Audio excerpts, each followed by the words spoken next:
Ooh,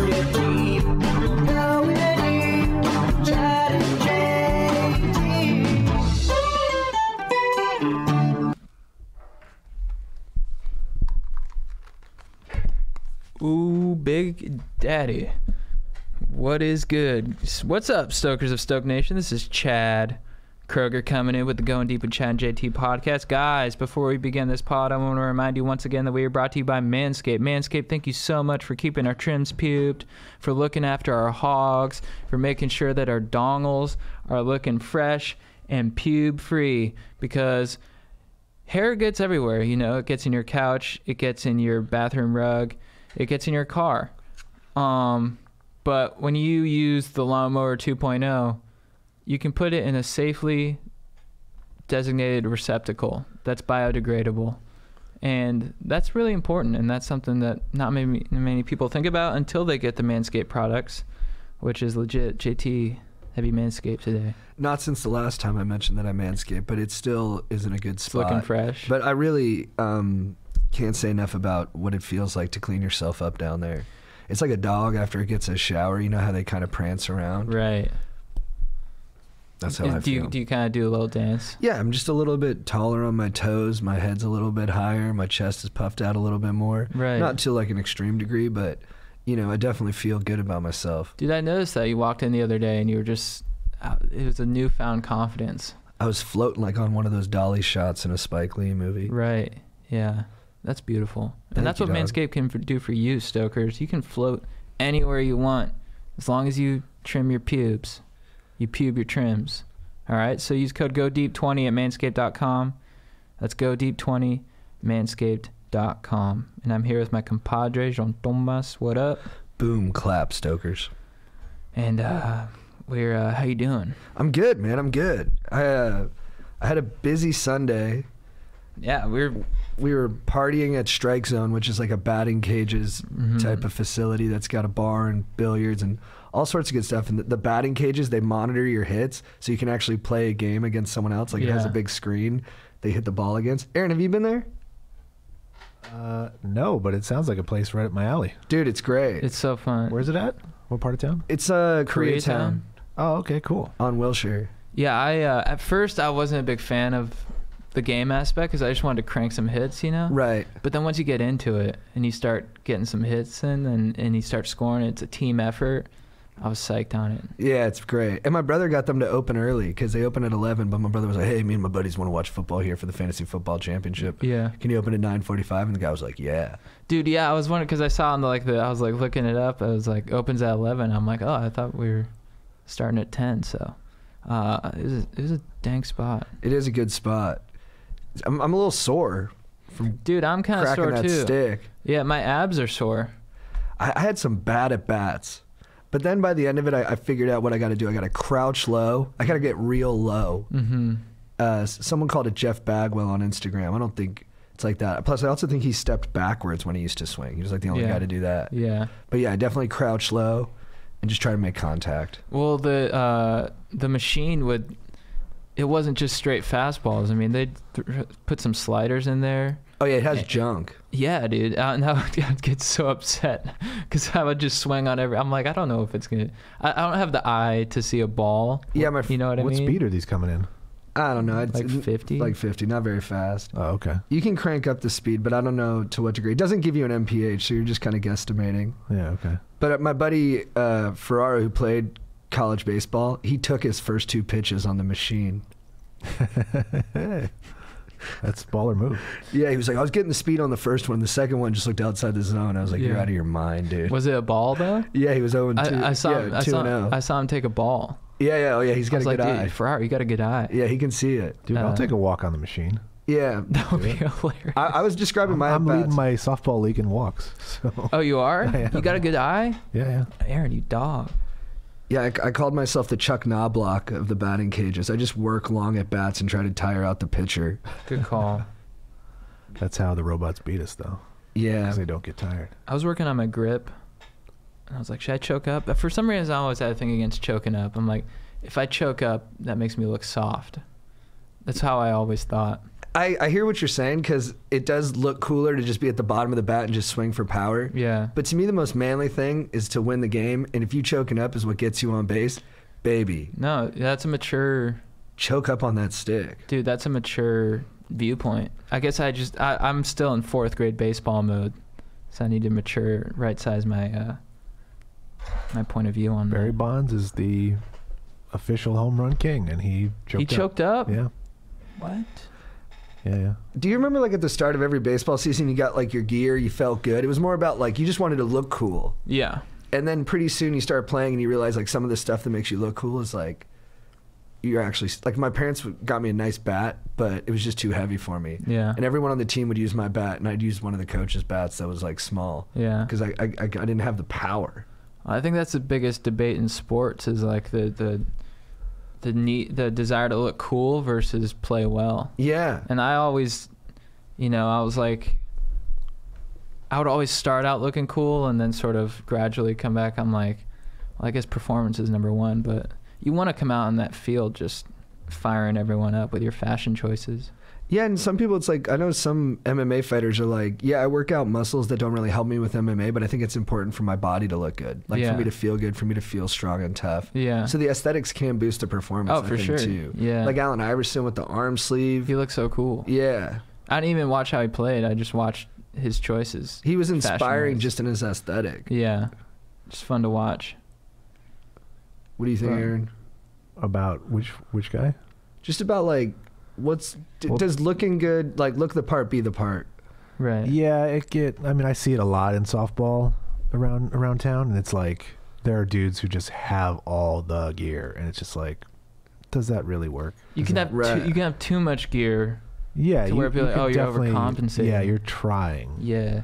Like, yeah, you're trying to look cool. Or, like, Wayne Corbett didn't wear gloves as a wide receiver, but gloves actually help you a lot. Yeah. Like, it's 10 times easier to catch a ball if you're wearing, like, receiver gloves. Right. But he just, I don't know, he just liked the natural feel of it. But he looked really cool. How were his stats? He looked like a 1950s wide receiver. They were pretty good for, like, a wide receiver, too. He was never, like, I think, a dominant enough athlete to be, like, a top-tier receiver. Yeah. No disrespect to you, Corbett.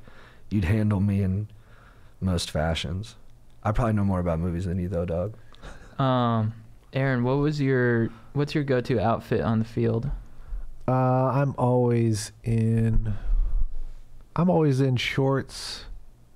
I wear batting gloves.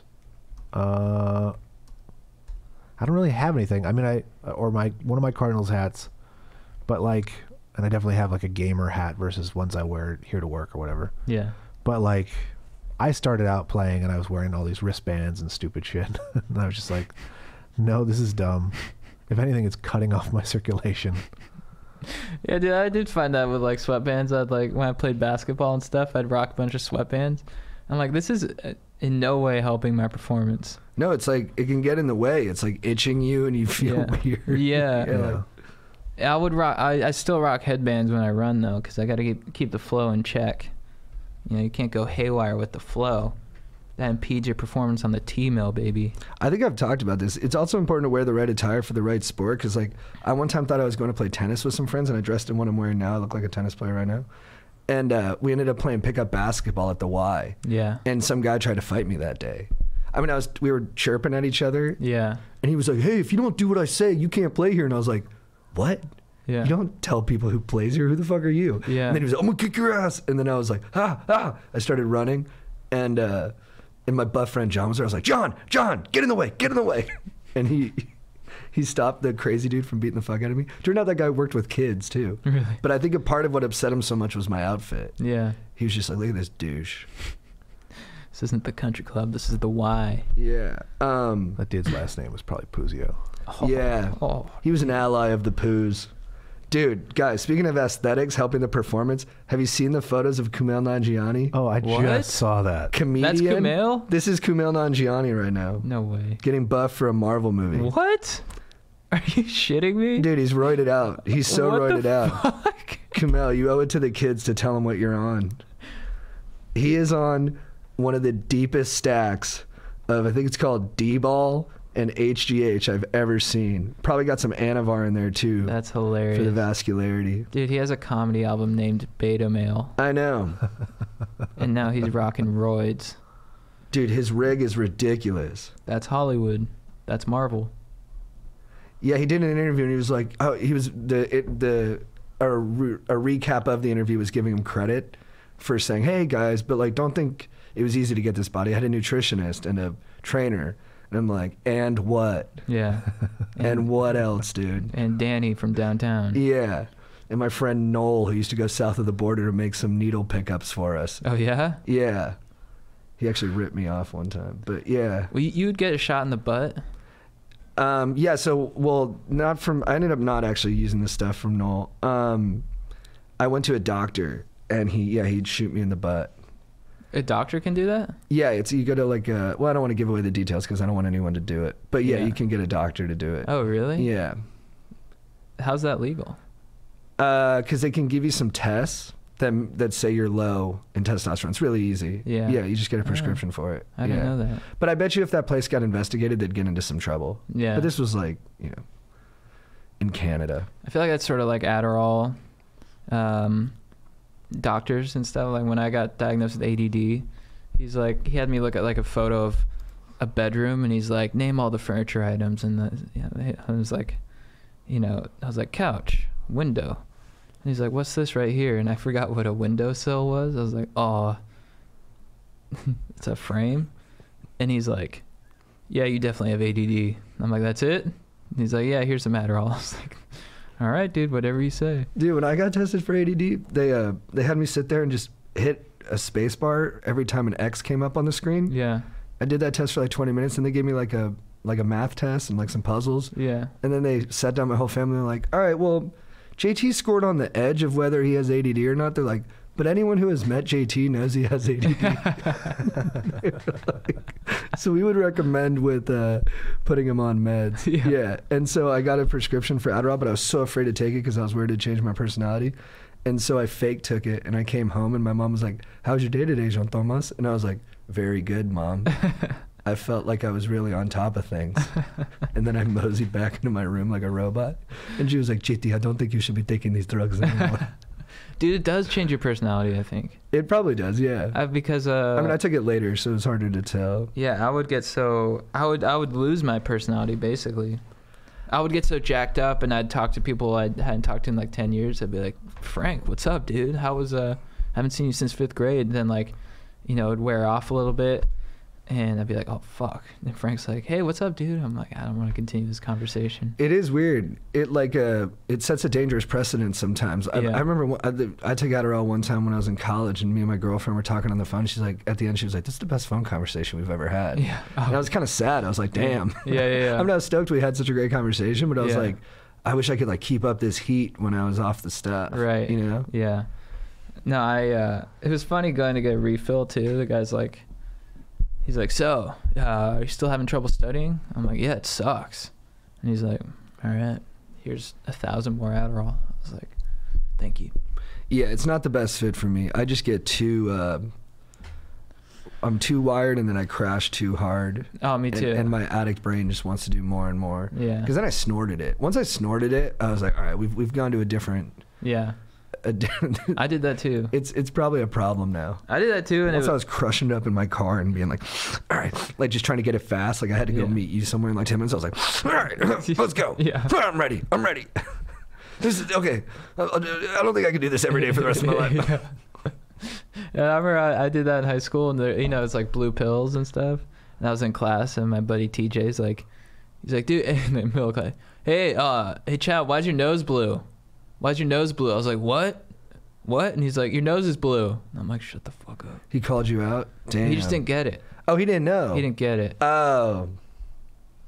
But yeah. That's like schmoly by accident.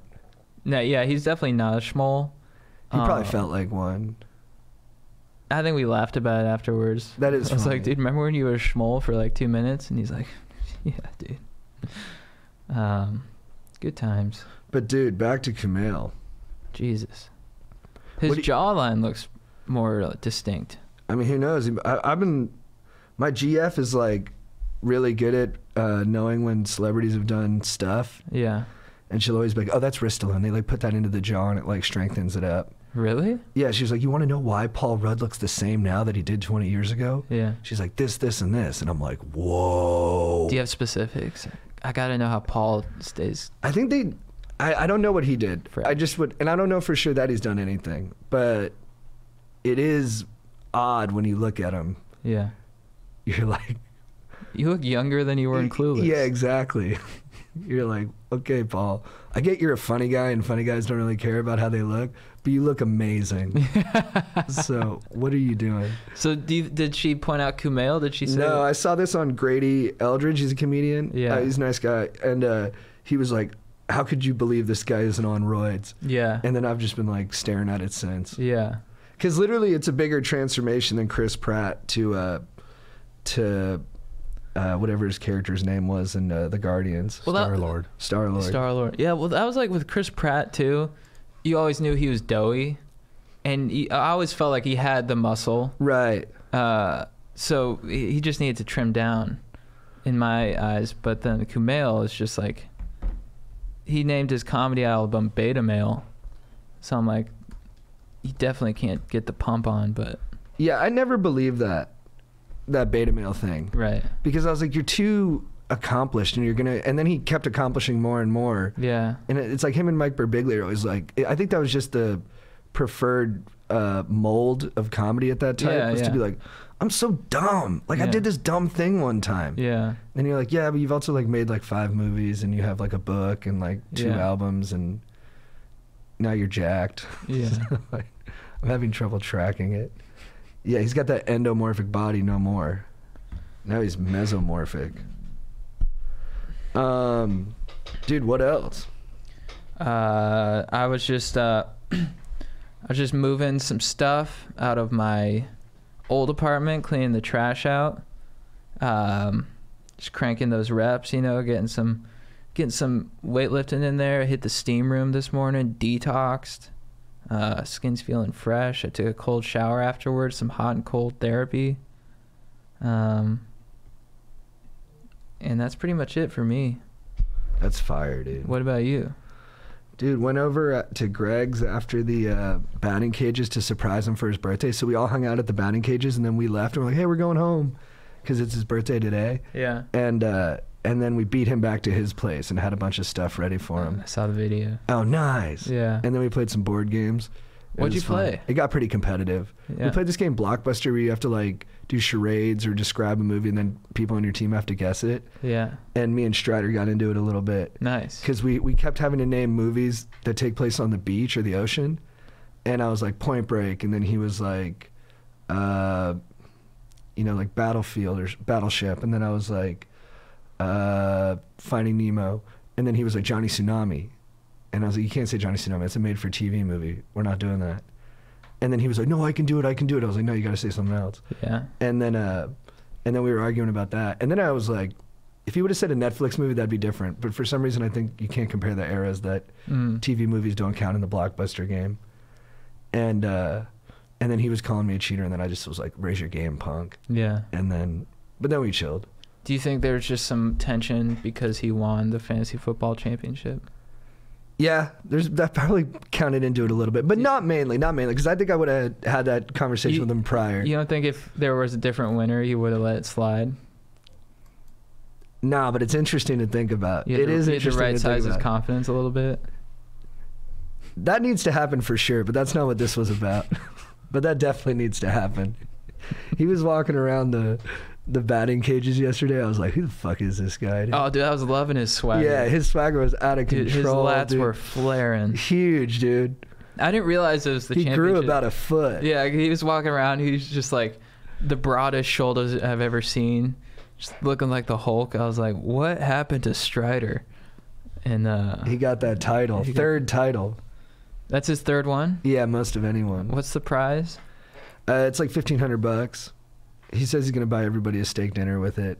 But he said you had to cheer for him, and it was only like 2 guys in the league were cheering for him. Because he's already won so much. Dude, I met Daniel Babona. Oh, yeah, great guy. Great. And Ferraro. I was so pumped to meet that. I was like, Ferraro, you lived. Babona, baseball. Let's get into the batting cages. I didn't realize Ferraro was a baseball player though too. Yeah. But I could see good Ferraro. one. I was like, he's huge. He's yoked. It's Yeah. insane. Yeah. Yeah, he's always been like that. Yeah. He just used to flex and just bang, baseball came out of his arm. Is he naturally like that, or did he work for it? He works for it. He works out really, really hard. Because I watched him in the CrossFit Games a couple years ago, and he didn't win the whole thing, but he won one of the events, the climbing the rope one. And I was cheering for him like a fucking madman. And then after he won it, he pointed at me in the crowd, or me and my buddies in the crowd, and I was like, ah, ah. But yeah, he's always just been jacked. Yeah. Danny too, shredded. Beat my ass at like 5 games of billiards yesterday. He's so good. Raises my game. I'm coming for you, Pomona. But hey, if you're a young buckaroo and you're playing baseball, go to UCI. Play baseball at UCI, the Anteaters. They should call it UC Newport Beach because it's right there. Yeah, and I can also add to that. Daniel Babona, great guy. If there's any guy I want to learn baseball from, it's Daniel Babona. Okay? I want to say my coach is Coach Babona. I've been hitting homers ever since, and you can too, Stokers. Dude, that was a great cut. And I hung out with Robbie a little bit. Oh yeah, he's a legend. Legend. What up, Robbie? Yeah, he's a great guy. He was hitting the Jewel with us. We've been hitting the Jewel a lot. Dude, I'm quitting. So I'm like, I ripped it twice today, but I'm gonna quit too. yeah, I'm like slowly weaning myself off, and then I'm going on a cruise. I'm not bringing it. That's what I'm thinking. I'm going out of town for Christmas. I'm like, I'm just not gonna bring it with me. Yeah. But I am worried about being irritable over Christmas. I worry about that too. But you know, I've been, dude. I mean, you haven't been doing it that long to the point where I think you'll be irritable. That's good. I've been on it for a couple weeks. And it's just I think it's just a necessary step. I'm a slave to the metal dick. The devil's dick. Yeah. Yeah, I'm ripping that thing left and right. Mom, if you're listening, I'm done. Yeah, my family too. I'm getting off of it, guys. I mean, we partied on Friday too. We had a work party. Yeah. It's great. So fun. Mario Tennis. Our squad is the best. They're a great group of people. Yeah. They're all fucking legends. Super smart. Just dank all around. Dank lords. Dank lords. I picked up a great song. What's the song? It's called Big Wild When I Get There. I think I'm going to put it at the end of the pod. Oh, dude, I think it's a profound thought, but we'll see right now. Do you think okay, reincarnation. I think it's probably more likely than a heaven that reincarnation is what happens. I don't know. That's what my instincts tell me. It just seems to make more sense that there's some kind of like Nietzschean eternal return, if that's what he meant by that concept. Yeah. It sounds like it. I've never really delved into it. Do you think anyone who's ever reincarnated has killed someone in their new life who was a family member or a loved one in a past life? Like same soul? Yeah, like this soul, these two people were married, then they died, then they got reincarnated into new bodies. Those bodies ended up becoming two sides that were at war with one another, and one of them ended up killing the other one.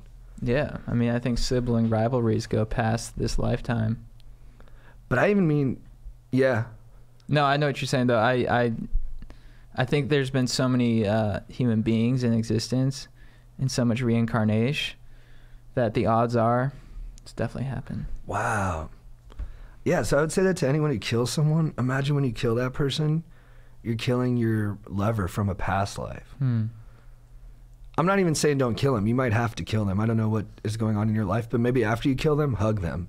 Yeah. And say, I'll see you on the next side. Yeah. But you probably shouldn't kill anybody. Yeah. Just say, like, my bad, I had to do it this round, but, you know, next time when we're sailors, we're going to kick it again. For sure. I don't, what do you think, do you think, so if you think reincarnation is real, do you think we always come back as humans? Or do you think we can come back as any sort of living being? I think we can come back as any living thing. So you could come back as, like, JT the centipede? Yep. You look so glum when you I know, I'm not thrilled about it. But dude, a centipede with dank film knowledge? I mean, that'd be pretty sick. Well, now you're talking. Yeah. But what's the like? I've never met a centipede with dank film knowledge. Well, the Gecko knows insurance. That's true. But he's such an anomaly. That's true. But dude, I mean, but I think you'll come back as a human.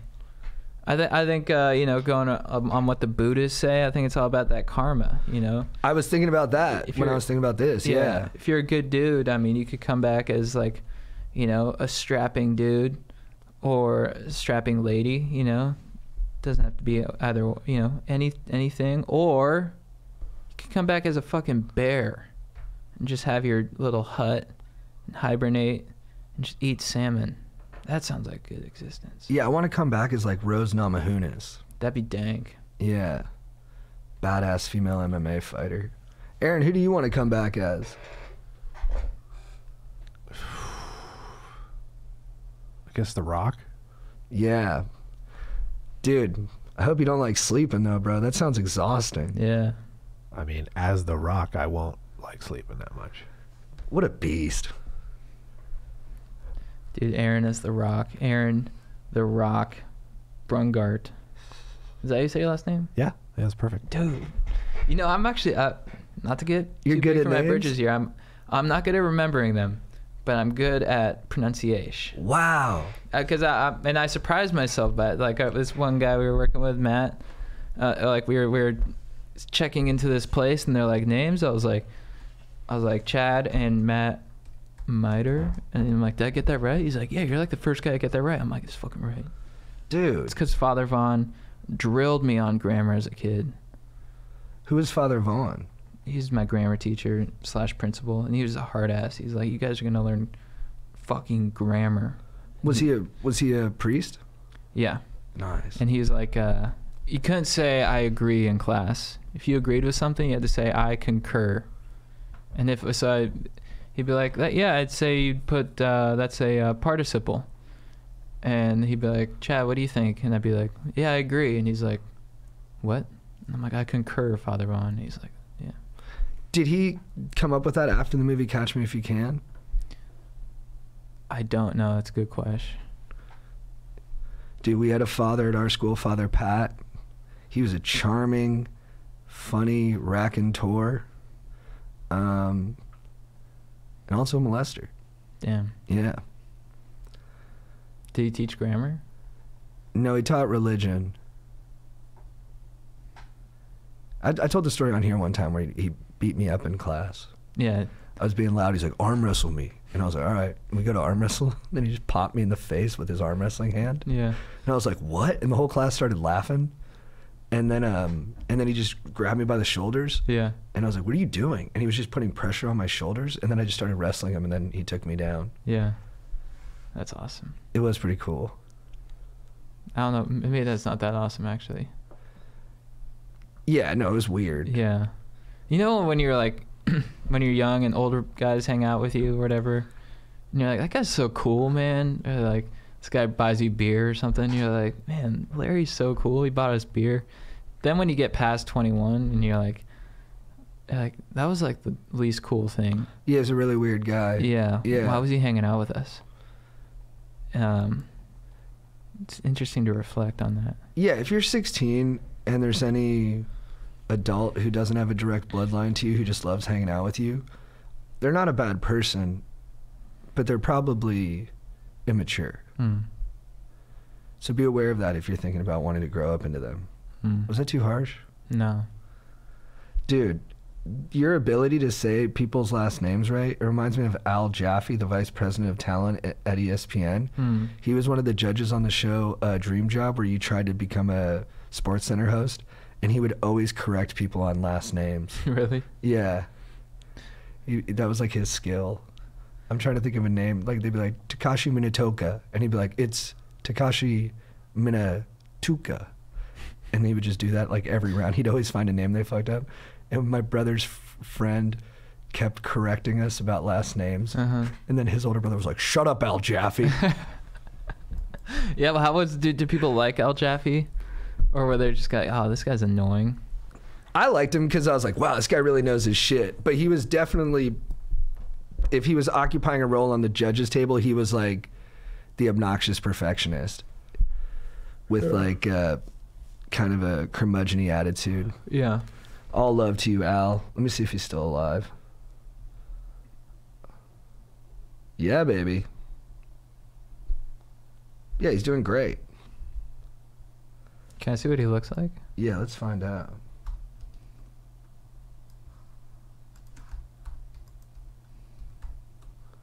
You really know how to make me smile when you look at me with those ocean eyes. Oh, that's not what I You expected. really know how to make me cry when you look at me with those ocean eyes. I swear. There he is. You guys watching The Mandalorian? Yeah, I saw Bill Burr on there. Yeah. Did great. Yeah, it was great. Are you watching it? Oh yeah, of course. How do you like it?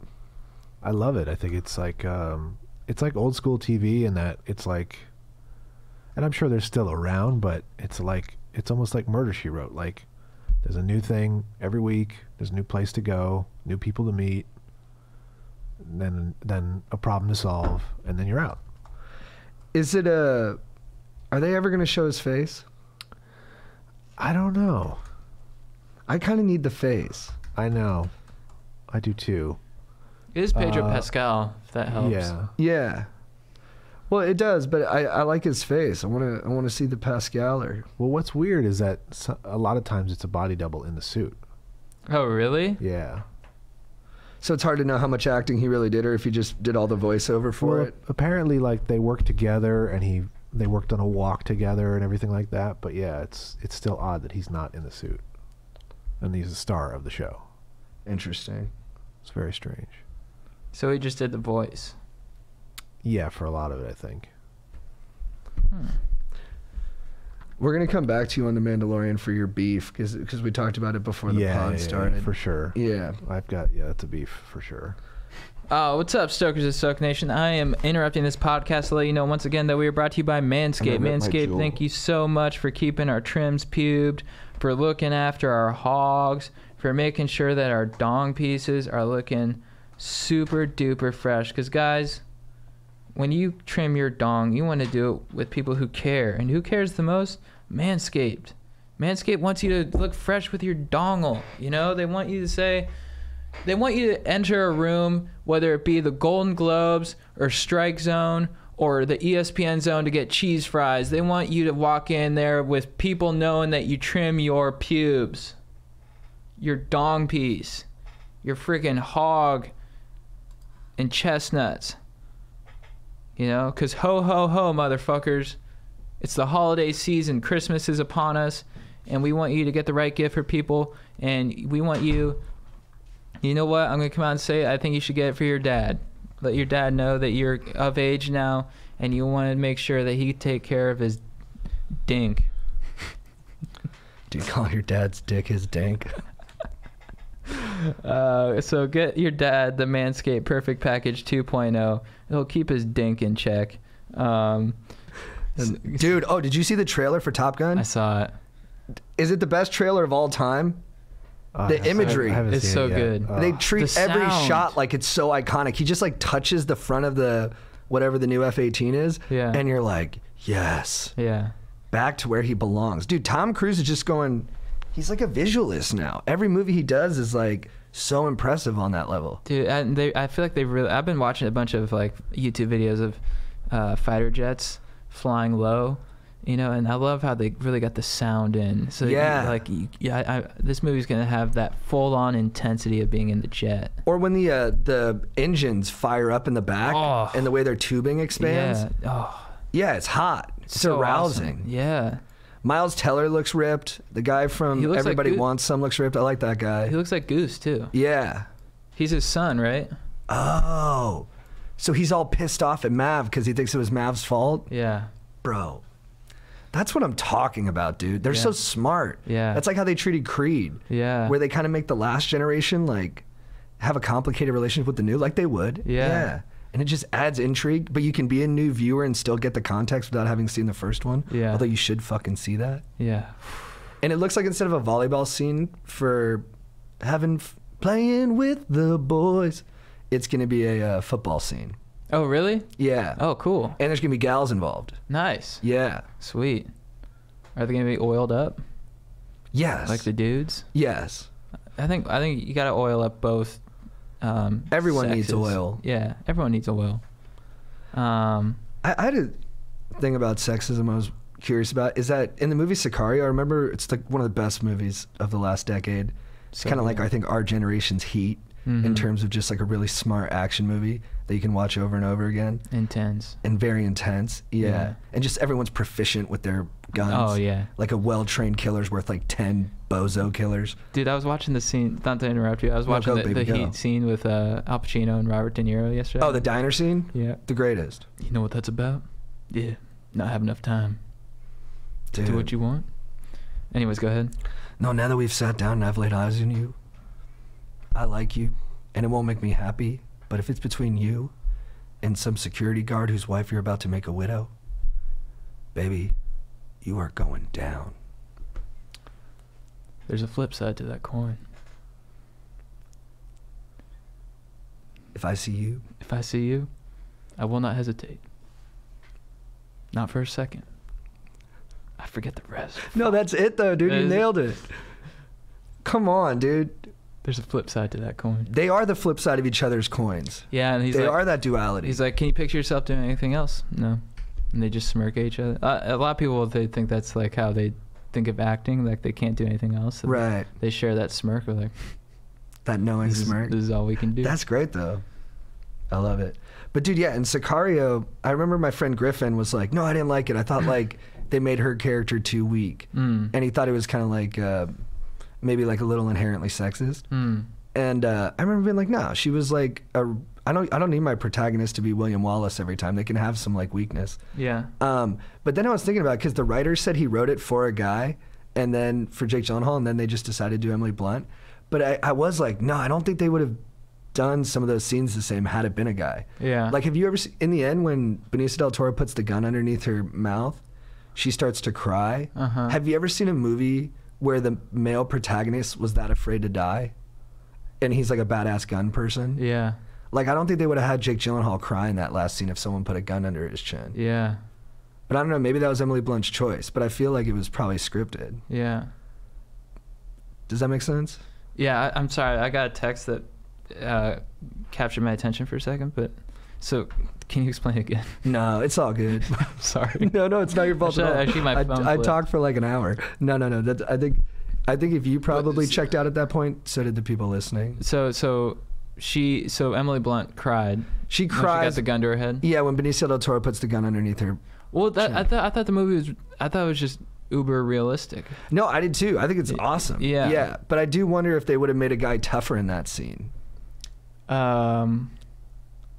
Like, I think they would have. I don't think they would have had it been Jake Gyllenhaal or Ryan Gosling or whatever actors work with Denis Villeneuve. Right. Like, I feel like they would have had him be scared, but he wouldn't have cried. But it would have been powerful if the guy would have cried. Yeah. I would have really liked that scene, but I don't know if those guys would have thought of it that way. I don't know, Aaron, do you think I'm reaching here?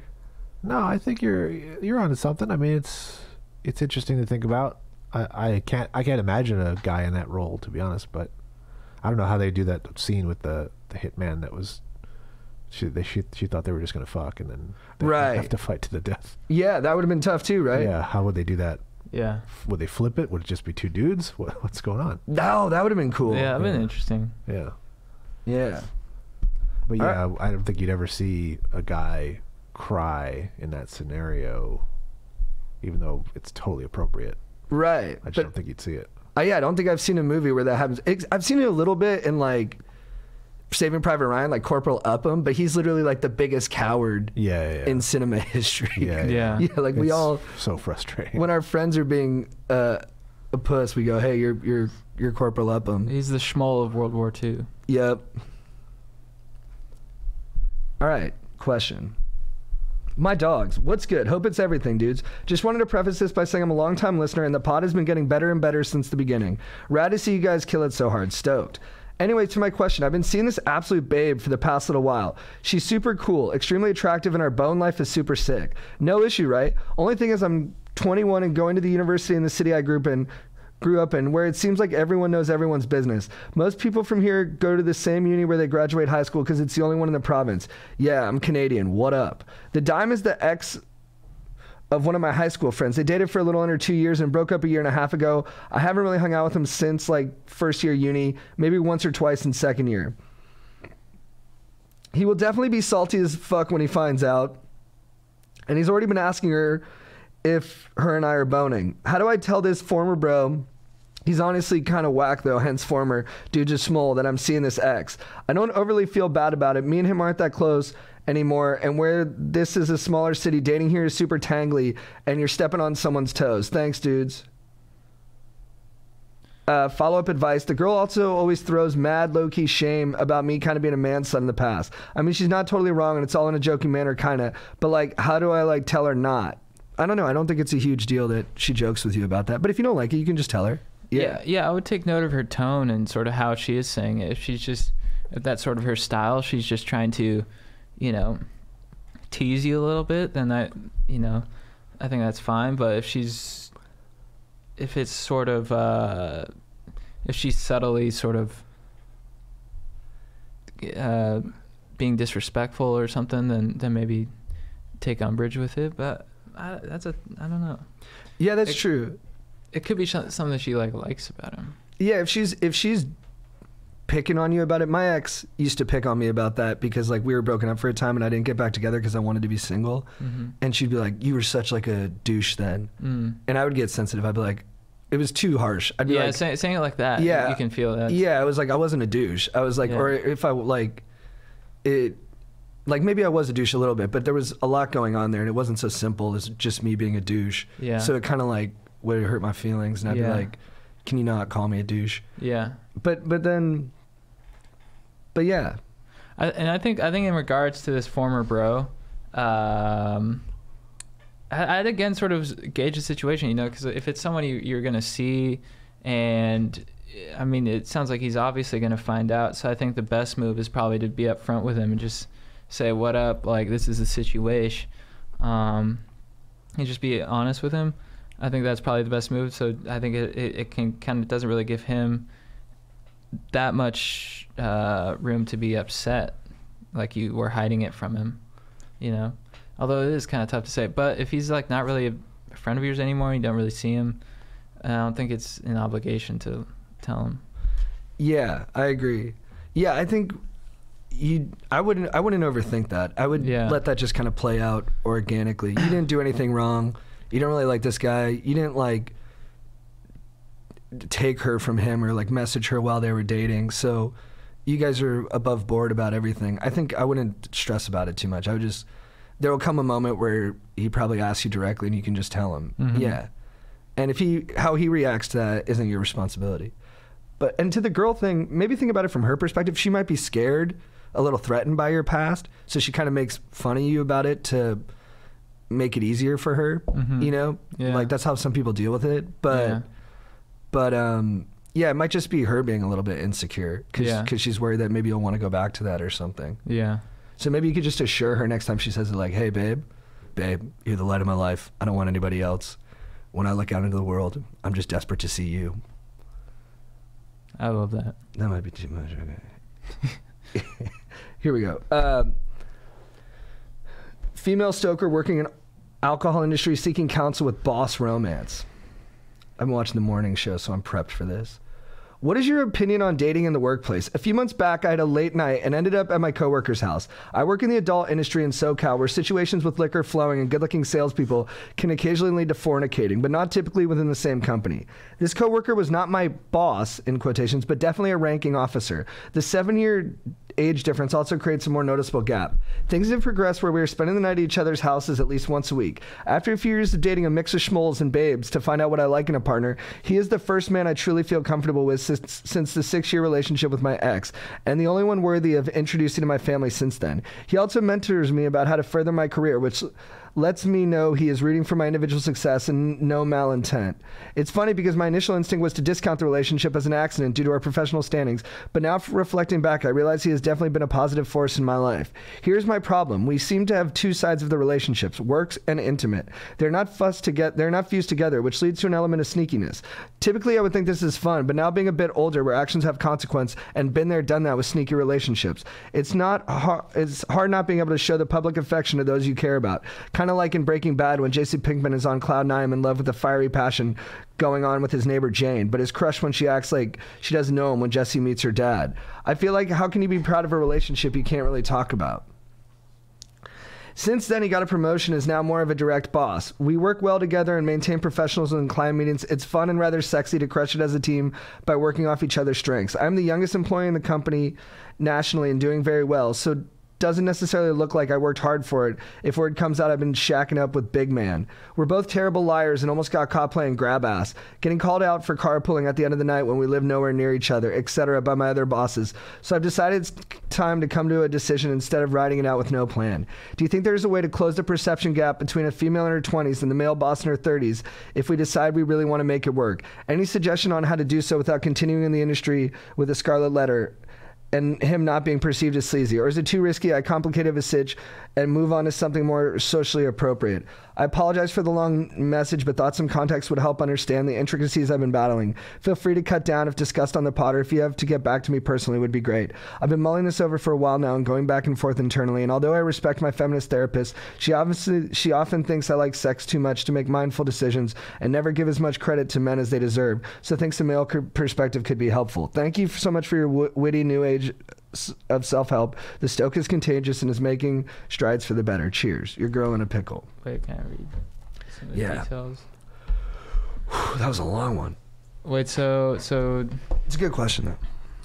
So they started fooling around when he was a higher ranking officer, and then did it turn into a relationship? No. So they first hooked up when he was like a boss, but not a direct boss, and now he's a direct boss. He's a direct boss, and it doesn't look like they've fully made like a relationship commitment to one another, but they're spending that kind of time together. She spends the night once a week over at his place. Yeah, and they ride home from work parties together and work nights. Right.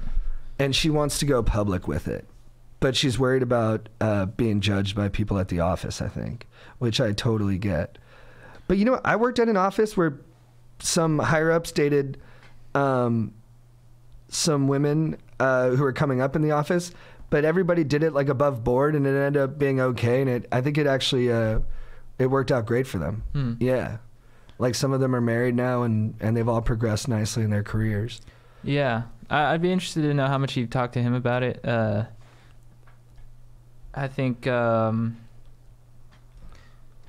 think I'd take a moment of reflection just to see how serious you think this will be, you know, because I think if you are able to present it to the other employees, like it's a serious thing that you guys are, you know, not just boning down, but also having intimate conversation and maybe, you know, grilling salmon together, then I think then you're in the clear. So I think you want to be sure if you do go public with it that, you know, it's something for real, and not just like a, you know, a fool around tomfoolery kind of mishigas. I just said like 3 words I don't even know. Fire. Thanks. So yeah. But you know what? If it's for real, I'd say go for it. Say what up to the world. Hold hands and raise them to the sky like you just want to fight, and be proud. Because love is for real. Love is legit. Love is that fuzzy feeling you get when you turn on Austin Powers after not seeing it for 15 years. Yeah, I think it's hard to know what to do in this situation, but I think you got to talk to him first, right? Not like you have to talk to him before you make any decision, but I think you got to talk to him for that, but more to gauge where he's at. Yeah, for sure. Because you don't want to, and I think if he's in and you guys want to have a relationship, then I think at that point you go to HR or whatever the process is, or you guys might not even have an HR, so it might just be as much as being like, hey, we're dating now. And I think the thing is, though, I'm a huge PDA person, but if you're a couple, I think when you're in the office, it's probably best not to do a lot of PDA. Mm-hmm. I mean, you can give each other a quick hug and stuff and like show affection that way, but if you're like playing grab ass and kissing on each other, I think it'll become kind of annoying for the coworkers. And the couples that I know who work together kept it very professional in the office. And then once it was after hours, it was a totally different vibe, but I think it's smart to keep it profesh. Mm-hmm. Yeah. What do you think, Aaron? Yeah, if you don't take it seriously, then they won't. Your coworkers won't either. So like, you have to be respectful and be professional, and then you'll be fine. If you're really into each other like that, you know, and to go on long term or whatever. Yeah. Dang. But otherwise, and that, as soon as it was first mentioned, the relationships in the workplace, don't do it. But otherwise, All right, surveyors of Stoke, please help. I've spent my entire adolescent and adult life being completely confused by one thing: the public's obsession with Quentin Tarantino. After all of the talk of you dudes loving Once Upon a Time in Hollywood, which I have not seen yet, I find myself ever questioning the ongoing obsession with Tarantino. It seems to me that people like Tarantino's movies simply because of the mere exposure effect. I find the formula of long drawn-out conversation followed by fast-paced, overblown violence incredibly dull, and it is a formula. I have seen Reservoir Dogs, Pulp Fiction, Inglourious Basterds, Kill Bill, and even Natural Born Killers, although not directed by Tarantino. NBK knows this same formula. Who's NBK? Natural Born Killers. Right. Chad, I know you love Tarantino, but it seems you love it because of the Tarantino violence. JT, you like movies. If you could please help give me an unbiased description about why these movies are so good and why the public loves them, it would be much appreciated. It's nothing against you guys. And I decided to write this after your dank discussion with Strider and Aaron about the top 100 list in the AV Club. I just wanted to add a movie that was moving for me, Room by Lenny Abramson. La La Land is worth categorizing as a good movie. Same thing with Johnny Greenwood's score and Phantom Thread. Sorry for the quick opinion piece. But you guys got me thinking, and I love it. Keep doing what you're doing. Stay stoked. I like the formula. I love the dialogue. I think it can always, you know, go from like have that sort of goofy signature style to it that just cracks me up. And the characters I always think are just fun and entertaining. I mean, I think they're always they're well fleshed out characters. Yeah, any of the movies, like you look at like Django and stuff, like Leo's character, and then like Kill Bill. I mean, they're all just so, I think, well thought out. And then, yeah, I love the way he does violence. I think it's hilarious. I love comical violence. It's always fun for me to watch that sort of spaghetti western style. So that's sort of why I love him. Yeah, I like his movies a lot. I didn't love Once Upon a Time in Hollywood. I thought it was a pretty frustrating movie for some of the reasons that you described. I think some of his long conversations are good, but as he's progressed in his career, he's gotten more self-indulgent about how many he has in the movies, and so much of it is about his interest that he forgets to make it like, you know, as tight or as exciting as it could be. But I agree with Chad. I think like everyone has a formula, and yeah, I think you identified it well, but I don't think just because he has a formula it means he's not great. Yeah. But yeah, he's great, but I do think he's a bit tedious. Well, the last two movies in particular. Yeah, Hateful Eight. Hateful Eight. I never even got through that one. Yeah, because his editor died. She died here in L.A. on a really hot day or something. She went on a hike and died. Jesus. Damn. And that's it's tragic and sad, but I think it's the real person he could collaborate with, and the real who could actually tell him, hey, QT, this has got to be 30 minutes shorter. Yeah, exactly. We don't need all. I know you wrote this and it's lovely, but no, we don't need all of it. The audience doesn't need all of it. But yeah, I don't know. I can't imagine anyone not watching Kill Bill Volume 1 and 2 and being like, these are fucking amazing. Anyone not saying that? Yeah. Hateful Eight, I'd say it's my least favorite of the bunch. But I loved Once Upon a Time in Hollywood. I get why people don't like it, but it just hit all the right spots for me. You know, California, LA, entertainment industry, cool dudes, Brad Pitt, Leo. You know, like just watching Leo hang out in his pool, watching Brad drive. I was like, that's so legit to me. That's why I liked it. Yeah, it still had some great scenes in it, and he gets good performances, and I think he's a good visualist too. Like his camera is good. He doesn't get as much credit for that, but like his action scenes are really exciting to watch. Yeah. Like Django had some great ones. The D is silent. Yeah. Yeah, once you get over, with Once Upon a Time particularly, once you get over it not being what you think it's going to be, it's fun to watch. Have you watched it again? I haven't yet. No, I'm waiting to get the Blu-ray.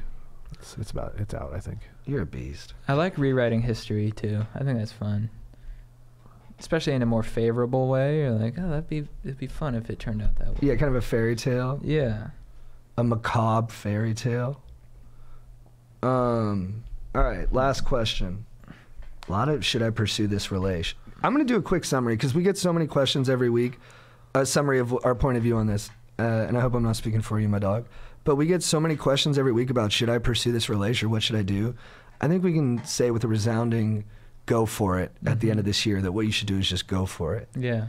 Like, just call her and ask her out. She'll like it. Or he'll like it.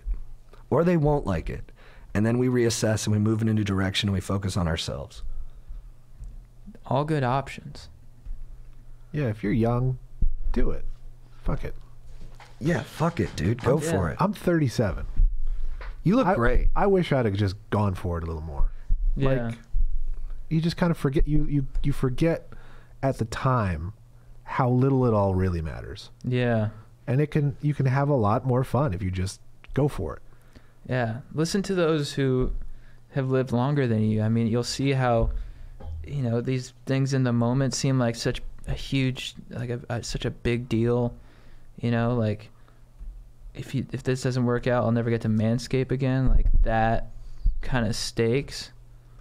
But I think the key to life is just go for it. Go for what you want. Risk failure. Enjoy failure. There's nothing I love more than bombing and stand up. It's so much fun because you have a group of people just staring at you, just like, what the fuck are you doing? And you're just like, I'm up here on this stage. I'm doing what I love, all right? And I'm going to take this moment and reassess and come back an even bigger beast. So live life without fear. No fear. Wear some no fear clothes. And if you fail a lot, you start moving up in what you're failing at. And pretty soon you're failing at the coolest shit imaginable for you. Yeah. Yeah. Like going into space. That would suck to fail at, actually. Yeah, but I mean, failing going to the moon is failing on a massive level. Yeah, then everyone remembers you. Yeah. Yeah. Yeah. Apollo Only the 13, great can movie. fail at that massive of a level. Yeah. People are always like, are you afraid of sharks? I'm like, no, I think that'd be a great way to die. It's true. Yeah, yeah. I'm terrified I of do. sharks.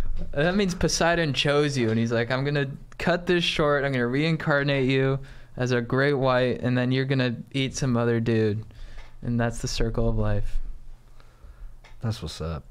What's up, savants of Stoke? I found myself questioning whether I should pursue a possible new Nope. He's not saying no to the question. He's just like, nope to reading it. All right, this guy just did some quick uncle tips for Chad and the listeners. I'm just going to hit the broader points. Be the cool adult they can trust. Treat them like adults, but enter kid world. Drop dank wisdom. Meet them where they're at. Be present. Don't treat them as a novelty. Oh, I think that's a really good one. Break the rules.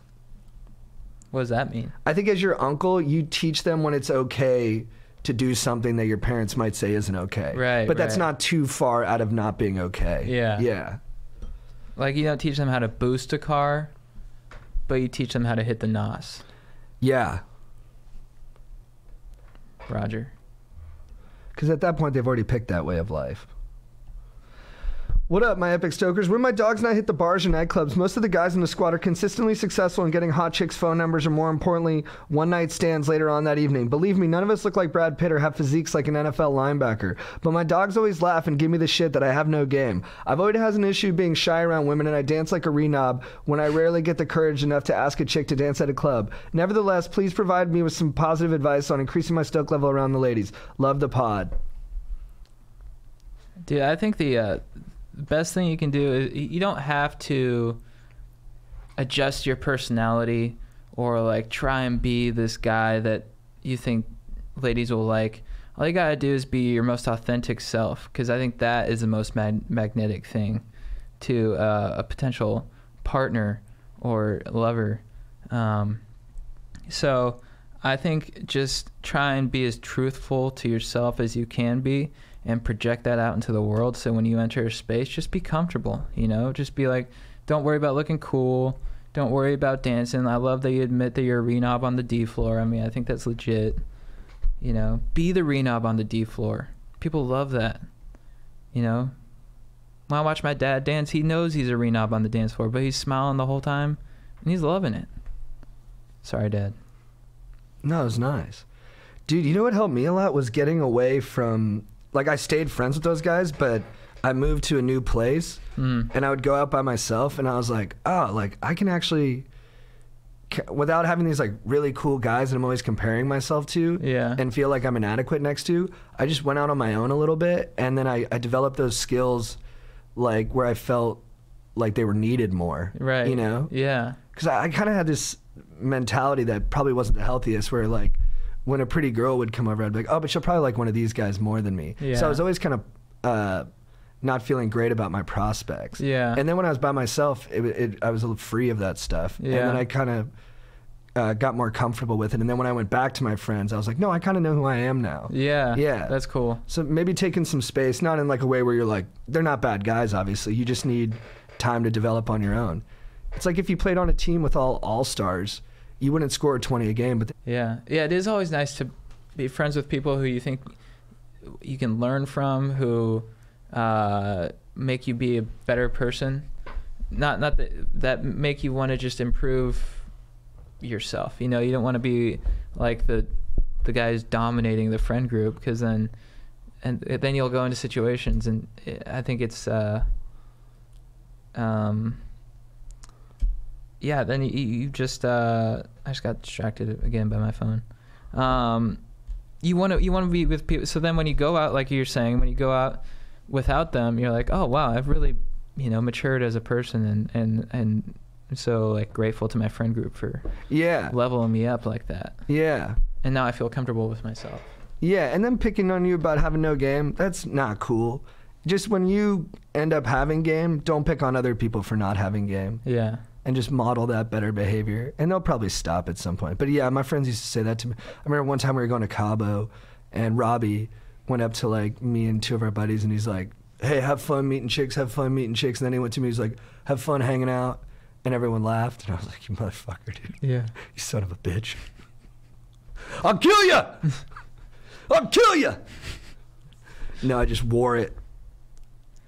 But you know what? It's all good. Wore it loud and proud. All right, Chad, what is your beef of the week? My beef of the week is too much trash. I'm cleaning out my old apartment, and I had so much trash. So many items I don't need. I'm just going through. I'm like, why do I have a stuffed animal of Pluto? Why do I have porn? I go to the internet for porn. Why do I have magazines? Why do I have Buttman? I don't need a print version of Buttman. I have just all these stuff, so many old pairs of Vans, although I do love that. That means I'm staying loyal to the van company. But I'm just, whenever you move out, it gives you a chance to sort of get some perspective on how much shit you acquire in your life, and you're like, do I really need all this stuff? Do I really need to buy this leather jacket, even though I know I'm not a leather jacket guy? Do I really need to try and buy another pair of boots, even though I know I'm not a boot guy? No, you just need to buy another new pair of Vans. All I need in life are my slim fit black pants from Topshop, a nice crisp white tee, and some Vans, and then just some food to get me through.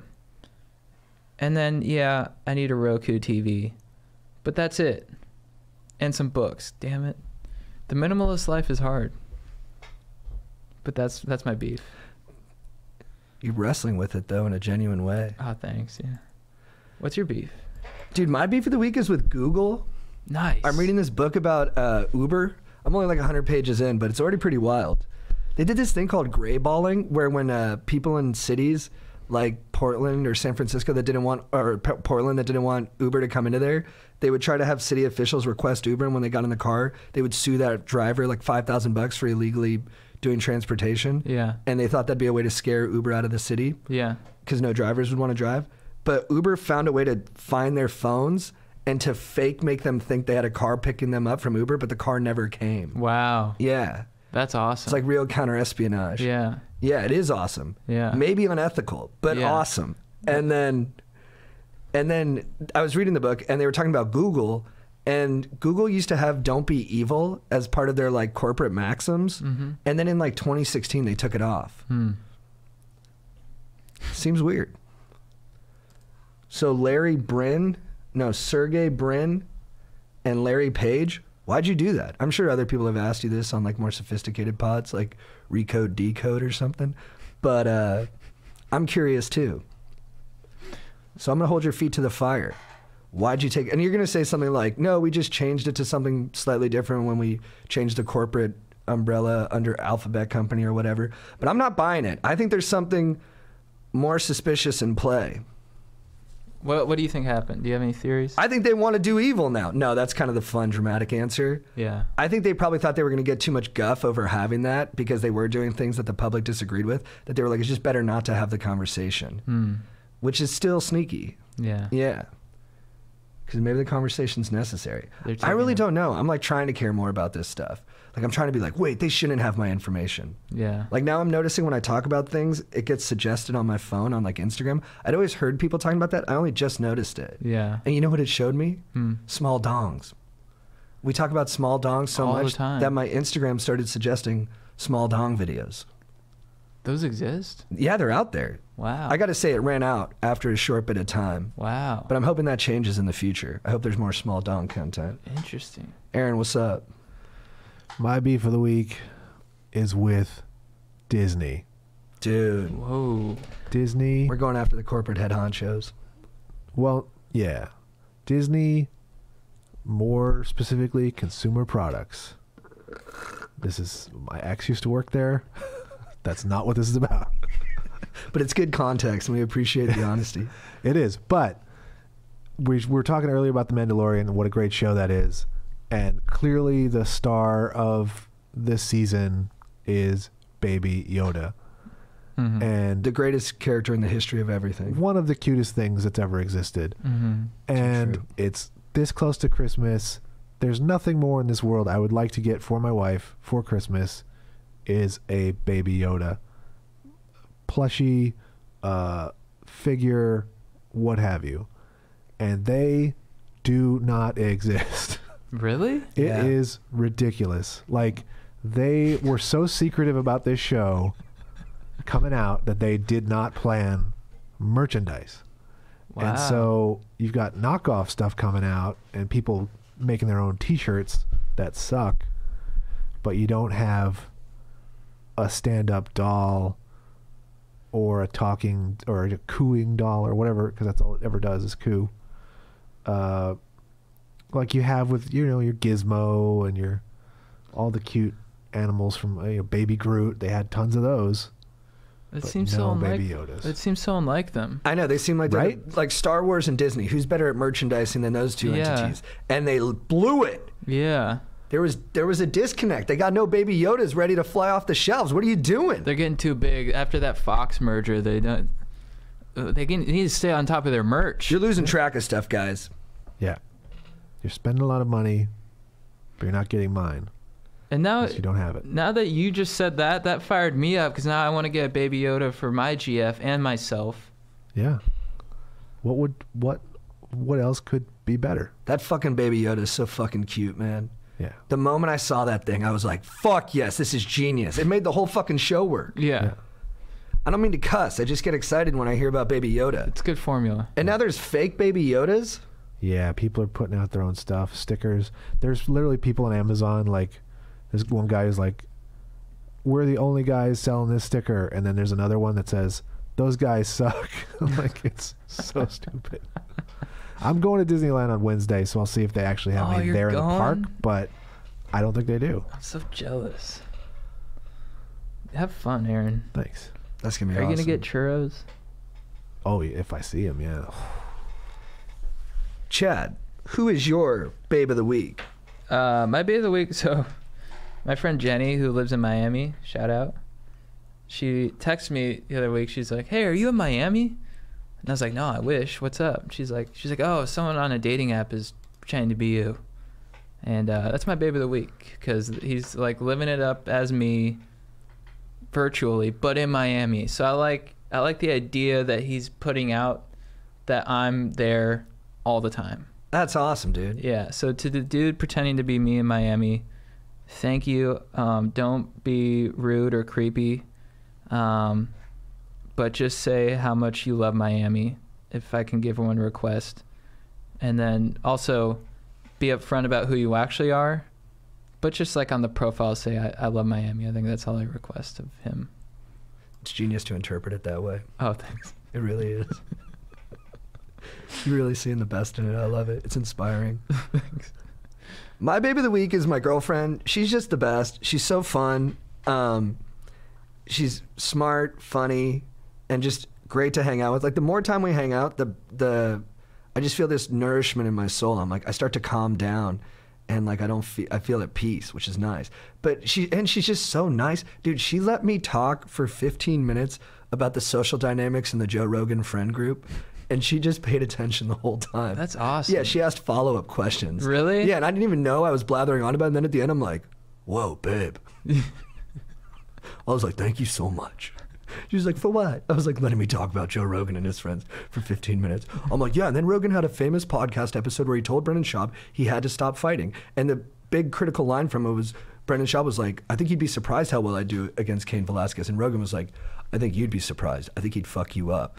And she was like, whoa, really? He really said that? I was like, yeah, it was crazy, right? She is awesome. She does have a very warm presence. Like whenever she walks in, she's just so upbeat and stoked. She is like the lady goddess of stoke. Dude, babe, did you hear that? She listens too. She gives me advice. Oh, does she? Yeah, That's awesome. And she loves it. And she loves us. And then she gave me advice. Like, we were giving advice to one stoker, and she was like, you need to think about this more from the perspective of the girl that he's talking about. And I was like, bang, bang, bang. That's right. Guys, check out her podcast, Oral Fixation, with her super talented friend Aspen. Chad, who is your legend of the week? My legend of the week is David Byrne. Dude. This fire new artist. This guy's just a legend. His voice is so magnetic. Yep. Just started listening to him last week. He's a fucking beast. I love him. I'm a new fan now. So shout out to David Byrne. I want to catch your Broadway show. He's an interesting guy. Yeah. Much love to the Talking Heads. I was actually going to do my Legend of the Week about the movie Wall Street, which is so good, so fun to watch. And David Byrne did most of the music for it. There's a couple of Talking Heads songs in there. Yeah. Most famously, This Must Be the Place. It's a great scene where he's like redecorating his apartment. But my Legend of the Week is this dude at the In-N-Out drive-through line. I was going to one in Orange County when I was like 16, and he was in a truck with like 5 of his buddies, and he's a black dude, and he rolled down the window and he looked at me, and they were having a good time, and he just looked at me and he goes, "What's up, baby dick?" He said it in front of like 30 people, and I swear to God, every single person laughed. I did too, and I walked in. My friends were like, "Did he call you baby dick?" I was like, "Yeah." And he said it so smoothly and without malice. Yeah. He's just like, "What's up, baby dick?" That's awesome. It's one of the funniest things I've ever heard. Whenever you hear stuff like that, you're like, man, why can't I want to come up with stuff like that? I know, I want to be that creative. Yeah. Yeah. I want to be that at ease with myself and That's smooth. that creative. Yeah. Call some baby dick. Aaron, you got a Legend of the Week? I mean, sure, I can gush about my wife. Dude.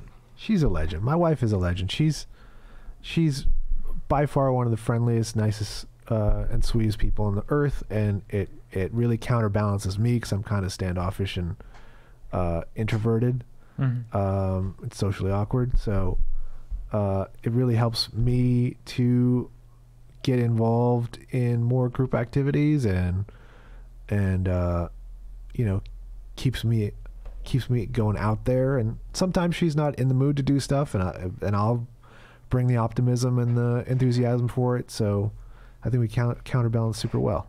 Isn't that nice? Yeah. When you can show up for somebody. Yeah. Yeah, my girlfriend needed me the other night, and I was there for her. And then the next day, I was like, yeah, I can be there for somebody. Yeah. That's awesome. It feels good. Yeah. Yeah. I love that, Aaron. Yeah, you guys are. I'd love to meet your wife. We haven't met me her too. yet. Yeah, she's awesome. Nice. That's awesome, dude. Chad, what is your quote of the week? So mine comes from Armageddon, Lev Andropov, the guy on the Russian space station. He's just filling them up with fuel, but then things start to get hairy, and they're about to, the whole fueling station is about to blow up, and he's like, "I'm the only certified astronaut, and I'm saving your American ass." And yeah. Mine is from the film Varsity Blues. It's about to be second half of the district championship, and Moxon, the backup quarterback who's risen to success and controversy in the place of Paul Lance, and they just booted their coach Kilmer, who got Lance hurt and who just doesn't care for the players as much as he cares about himself. Here's what Moxon says. Before this game started, Kilmer said 48 minutes for the next 48 years of our lives. I say fuck that. I say fuck that. Let's go out there and we'll play the next 24 minutes for the next 24 minutes, and we'll leave it all out on the field.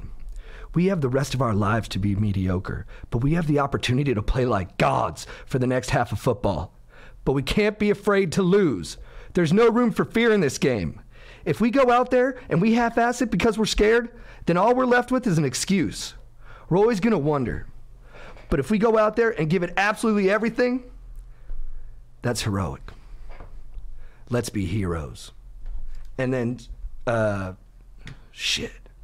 What is James Caan's name in it? Oh, Scooter? I forget his name. Skeener? Scooter and skis. I wish. Tweeter. Then Tweeter goes, "What do you say, boys? What do you say, boys?" And then they all just get freaking hyped, dude. Tweeter, dude. Kind of a real scumbag if you rewatch that movie. Oh, for sure.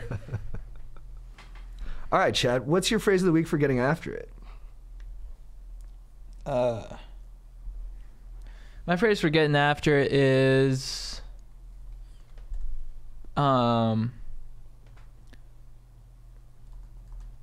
let's heat shock our proteins.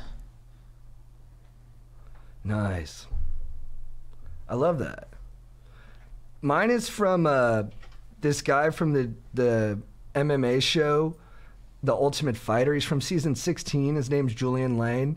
He obviously had some emotional issues, and he got really drunk during episode, and he wanted to fight someone in the house. And then his best friend in the house, wanted to help him, tried to calm him down. And this is what he said, crying to him, the guy who was losing it, Julian. Bang, man! What do I do with that, man? I do. Let me bang, I man. do let you bang. Hey, Let me bang again, man. I let you bang. I let you bang. Let me bang. Let you bang. What? I relate to it so hard, dude. Julian really wants to fight. He's saying, "Let me bang, bro. Let me bang." And then his friend is grabbing him and he's holding him and he's like pushing him off, but it's like the Goodwill Hunting hug. He's forcing him to hug him. He goes, "I do, dude. I do." He goes, "Let me bang again, bro. Let me bang again." And his heart's breaking, dude. I love it so much. Let me bang, bro. I do, dude. I do, dude. I let you, dude. let you bang, bro. I let you bang, bro. Just let me bang. There's so much fucking heart between the two of them. Yeah. Yeah. So yeah, my quote of the week, or my phrase of the week for getting after it is, "Let me bang, bro. That's beautiful. Let me bang." All right. Sweet. Well, we're going to be back in here the next 2 days because we're banking some before the holiday. Yeah. So Stokers, we'll see you soon. And if this, I got the holidays coming up, so keep the festivities high and the joy running and stay jolly. California.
the